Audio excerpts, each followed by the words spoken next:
pala ang nagsumbong kay Catherine, Dali de Leon. Listado na.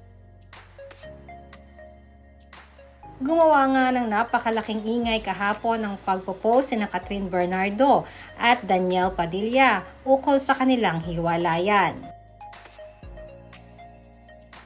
Kung saan ay inamin nga ni Catherine ang lahat ng kanyang saloobin. At ganoon na rin si Daniel na nagpasalamat pa kay Catherine.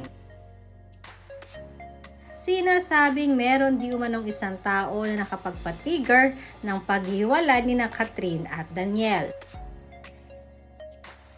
Ito ay ang pagbisita ng kasamahan ni Catherine sa movie na Very Good Girl na si Dali de Leon. At di umano ay sinasabing may nakakita na spotted si DJ kasama ang Star Margie co-artist na si Gillian Vicencio.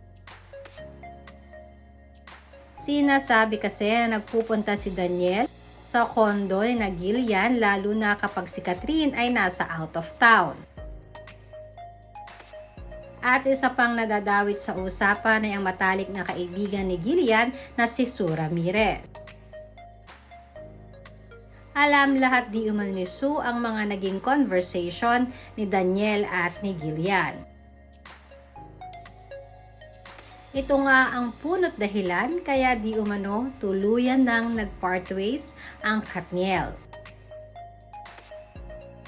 Hindi na rin di umano matanggap ni Catherine na hindi makontento si DJ sa kanya.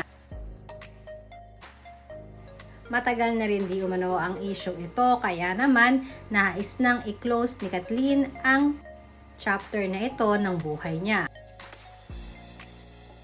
At bilang nakatatanda at naging close na nga itong si Catherine kay Dali de Leon ay pinapayuhan niya ang aktres na huwag madali.